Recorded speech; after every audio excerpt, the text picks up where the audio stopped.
Hey there everyone, this is Mista and welcome to this latest speed paint.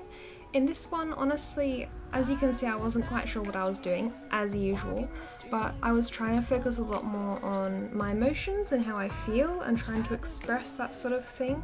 Here you can see, for an example, you've got this person quite close up to the camera and quite saturated and dark and isolated from all the chaos going on in the background. And that was sort of a discussion about how I was feeling at the time and also about how I was sort of isolating myself from these things, how art helps me do that, and how you can sort of, no matter what kind of hobbies you have, you can sort of create this little cocoon of safety. Even though you're not actually safe, you feel safe just by looking away and doing what it is that you want to do at the time, if that makes some sort of sense. Because there is a reason for this. I have been struggling a little bit with the subjects of my art lately, so in these pieces, this was a 2-hour drawing session a few days ago, which I was quite happy with. Before that, I was researching a lot about why different artists drew and what they thought were good topics and where their art came from, if that made any sense. And from there, I sort of started developing my own perspective on it all, and I'm sort of starting to use art a little bit more as venting again now, which is important, I think, for anyone with hobbies like these. I'm sure maybe you have one too. It's a really great way not only just to escape, but to perhaps release those emotions that you have. And art often does that even if you don't realise it. Sometimes you'll look at a piece afterwards and think, oh, that's what that meant, that really relates to me. Like, I understand what I drew there, I understand all the symbols, even though at the time you weren't doing it consciously.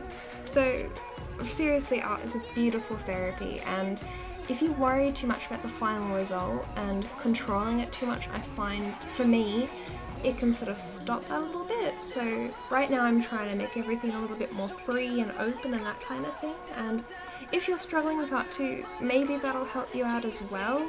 I was actually thinking about potentially making a video later about the different methods that I use to draw when I am suffering from art block, because I do get it quite a lot because I don't get to draw consistently that much, especially when I'm studying. So I do have a few techniques, so let me know if you'd like me to work on that.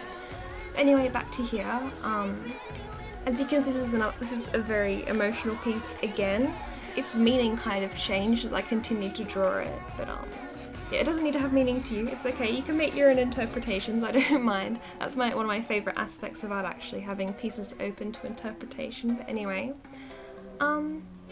yeah. So essentially, all of this was just me exploring emotion and the source of my art and why I want to draw different things.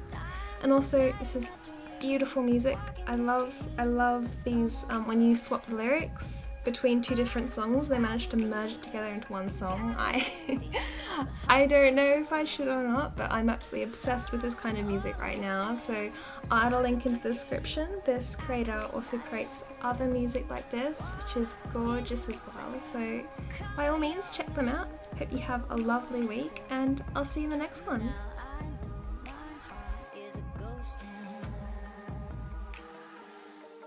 My heart is a ghost town.